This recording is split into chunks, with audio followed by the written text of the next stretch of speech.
All right. Meanwhile, new Gallup polling puts President Biden's approval rating at just 43%. That's below Chief Justice John Roberts, Dr. Fauci, and House Minority Leader Kevin McCarthy. Vice President Kamala Harris was just 1 point above the president at 44% approval. Remember, President Biden started the year in positive territory. His approval rating sat in the mid to low 50s for the first 6 months of his administration. But the chaotic exit from Afghanistan and the Omicron surge changed all of that. All that is boosting Republicans' hopes for a red wave in the 2022 midterm. So is the fact that 23 House Democrats have said they are going to retire or will seek another office ahead of the midterms. Power panel now. Matt Gorman, former NRCC communications director, and Kevin Walling, former Biden campaign surrogate. So, Matt, you're up first. How might Republicans take advantage, turn the tide in their favor, create this red wave? And are we talking good surfing level waves or a tsunami? Well, it remains to be seen. And you talk about those 23 House Democrats. I was on the other side of this in 2018 trying to keep the House. And actually, the worst probably isn't yet to come because a lot of Democrats right now, they talk with their families around the holidays. So I would expect to see a lot of retirements historically come that first week or two in January. But look, at a very base level, what kind of positive momentum does Joe Biden have going into 2022? There really isn't any. Build Back Better is essentially dead, as you mentioned.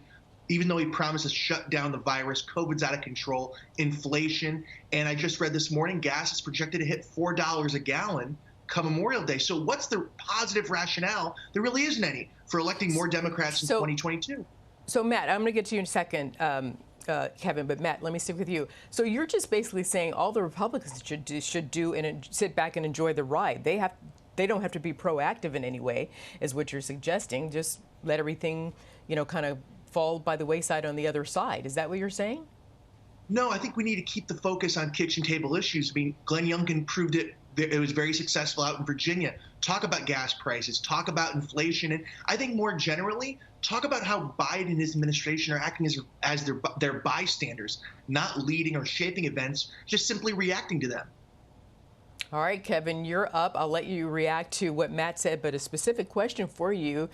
Is there a political or policy life raft that can keep the Biden presidency afloat? I think there certainly is, Arthel. And Matt and I agree on one point, that this election is going to be about bread and butter issues. Clearly, the American people are frustrated with COVID, this latest variant, and obviously rising prices across the board. But Democrats have a lot to campaign on. We're seeing the largest wage increase, for example, since 1999, the first year that it was tracked. We're seeing some of the best economic indicators in terms of the job rates in 50 years. And obviously, inflation is a serious concern. As Jerry reported just at the outset, it's set to go up. But you're also seeing a Biden administration that's focused on inflation and encouraging Jerome Powell and others with the Fed to do all that they can with inflation rates spiking, as well as tackling the Omicron variant. You saw the president hands-on with the governors yesterday speaking about that. So we've got 315 days left to the midterms. As Matt knows, that's an eternity. And Democrats can play ball and flip the script in some degree. Yeah, but I got to tell you, Kevin, what you just said sounds good, but the Democrats have a big messaging problem. And all people are looking at is what's happening in their homes, when they go to the gas pump, when they try to buy groceries. So it's very true, Arthel. It's very true. That's why I'm here right now. Yeah, but that's okay. But your voters need to hear it. You can talk to me all day long, but they're not getting the message. I'm just saying. All right, Matt, let me go over to you. Yeah. How might the Republicans sink their own ship and not have a successful midterm?